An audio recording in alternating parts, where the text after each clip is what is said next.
Hello there, dear friends, and welcome once again to the Relaxed Fantasy Review.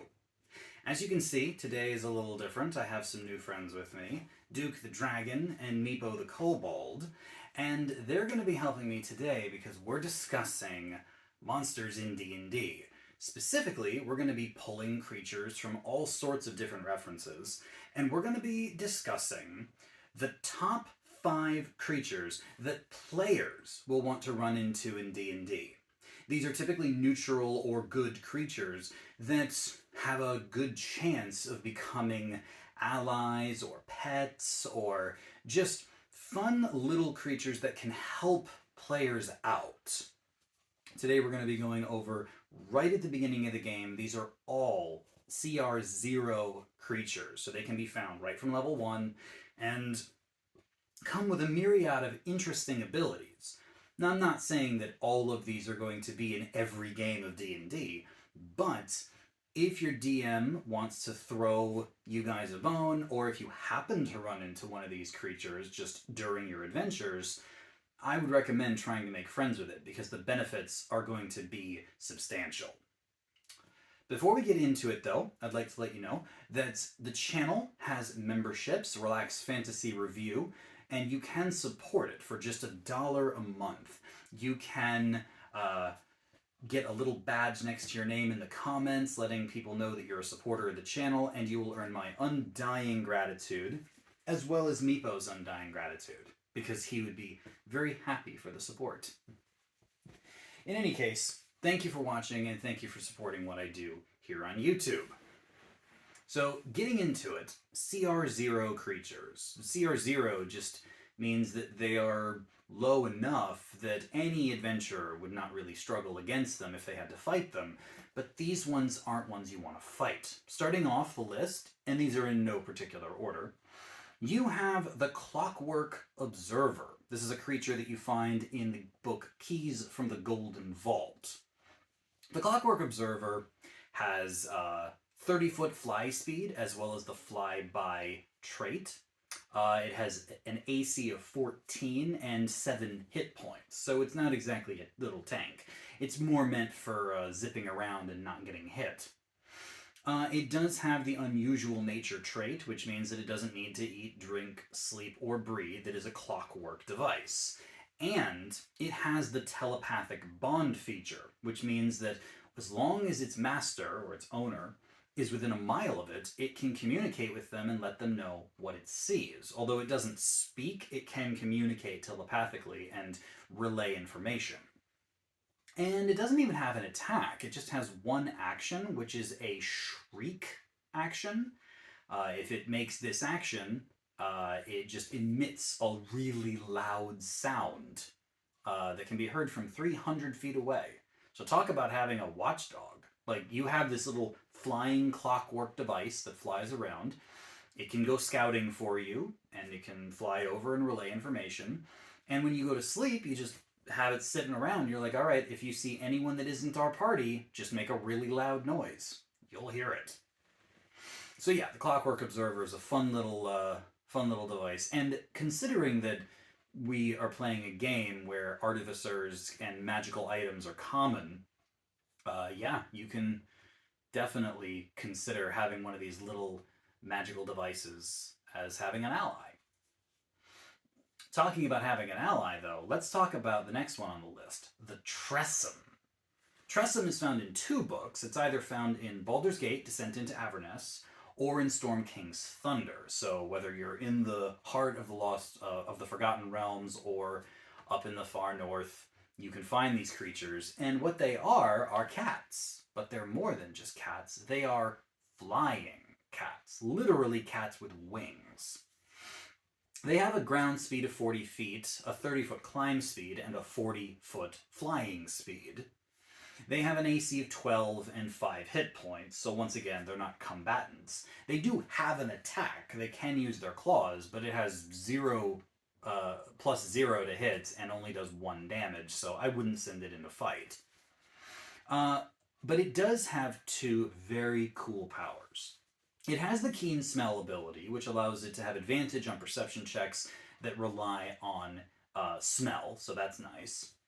It has a poison sense. Basically, the Tressum can detect whether or not poison is inside a material.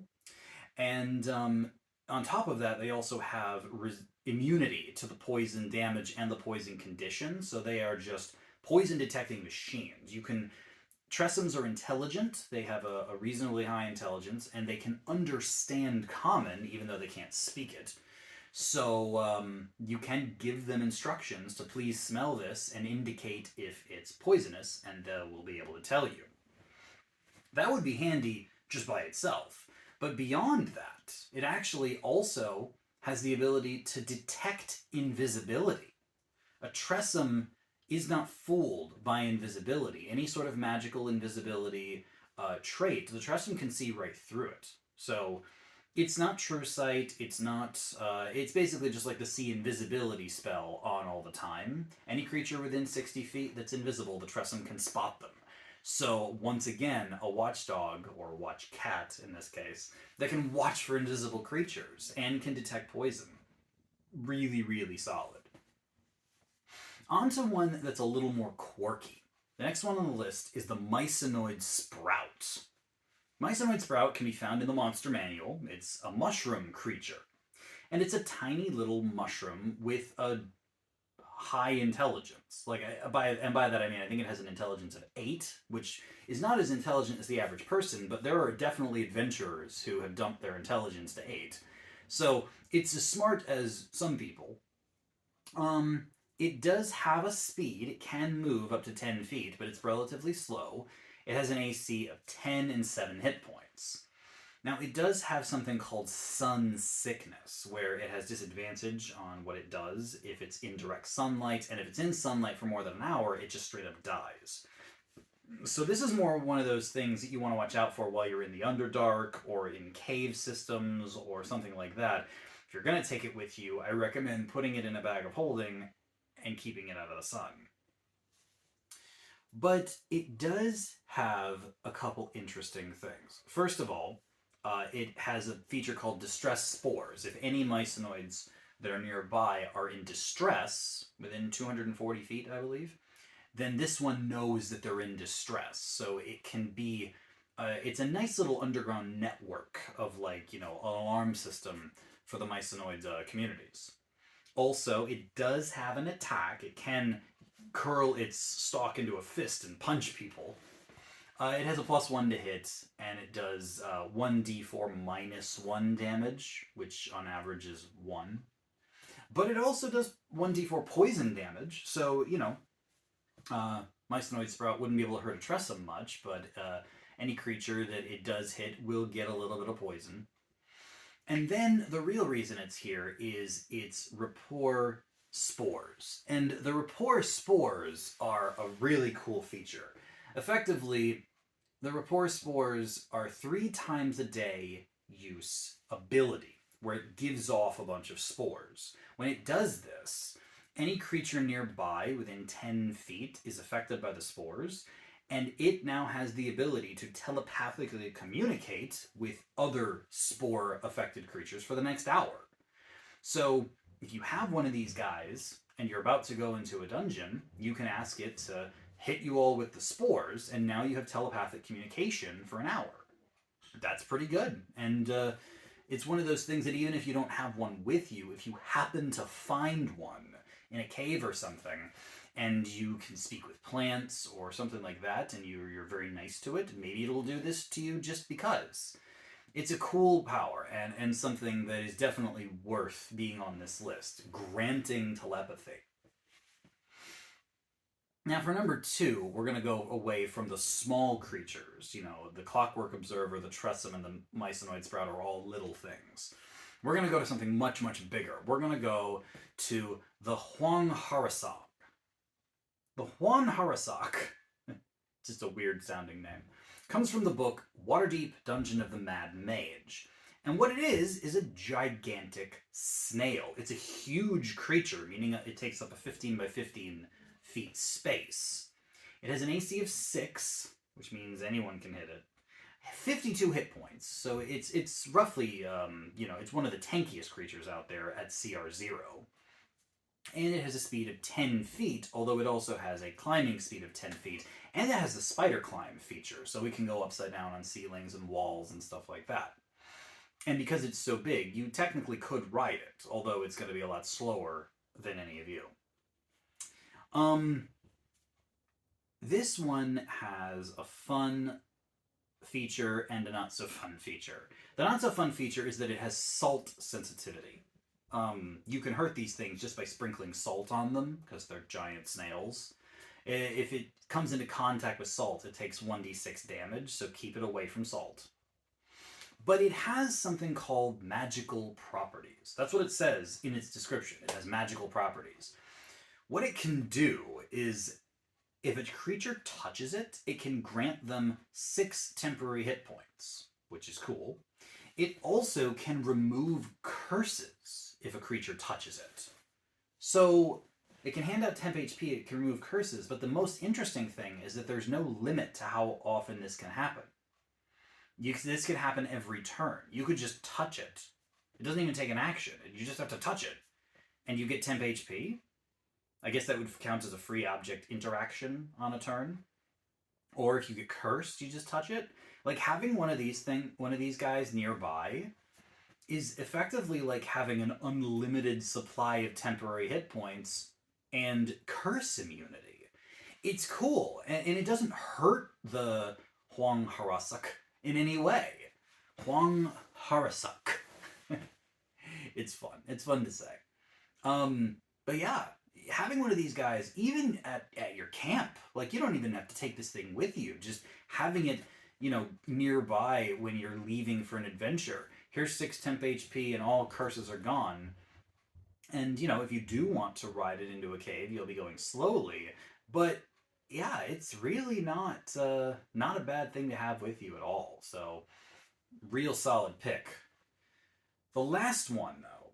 The last one is one of the most interesting creatures I've ever seen. And many D&D adventurers know about these guys. The Chwinga. Chwinga are found in lots of books. You can find them in Candlekeep Mysteries. You can find them in Tomb of Annihilation. You can find them in Icewind Dale, Rime of the Frost Maiden. I think there's even a space version of them in the Astral Adventurer's Guide. Like, they're all over the place. What they are tiny little elemental creatures. They come from elemental planes. They have an AC of 15. They have 5 hit points. They have a speed of 20 feet, but that includes a 20-foot climb speed and swim speed, so they can move around in lots of places. They have some cool powers. First of all, they have natural evasion, which means that when it comes to area of effect abilities, they take half damage on failed saves and no damage on successful saves, so they're resistant to things like fireballs and whatever. They also have the unusual nature, so they don't need to eat, drink, breathe, or sleep.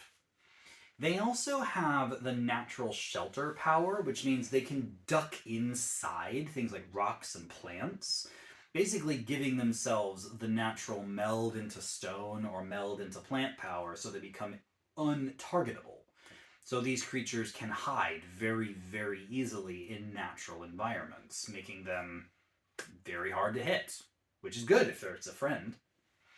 They do have some innate spell casting. They can cast Druidcraft and Guidance for free at will. They can also cast Resistance, and they can cast Pass Without Trace.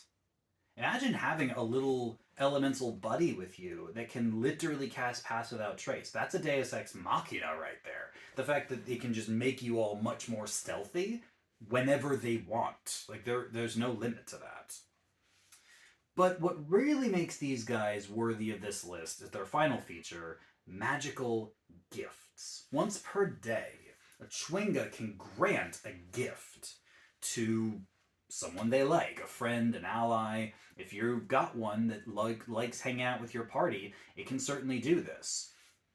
These come in a massive variety, and it depends what book they're from. For example, in Candlekeep Mysteries, the most powerful thing they can offer you is the Mirage Power, which just allows you to, once for free, cast Hallucinatory Terrain. Which is a powerful spell if you're like an illusionist and you want to create hallucinations like that, but it's not super powerful. Then you step into Icewind Dale, and if you meet a Chewinga there, they can grant you cold resistance. They can grant you a power to make your weapon attacks do cold damage, or you can throw magical snowballs. You can even, with their abilities, cast Leomund's Tiny Hut for free.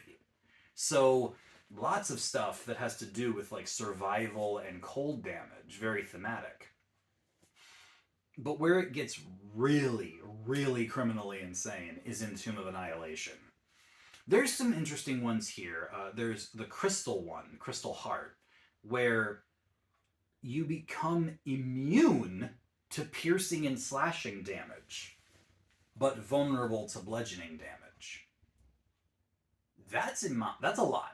Becoming immune to two of the most common types of damage is awesome, and it lasts for a while.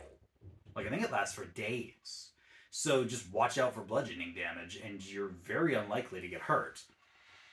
You can also gain the ability to, like, regrow lost limbs or detect treasure, but the one gift that I would want from any Chewinga is the 9 Lives feature.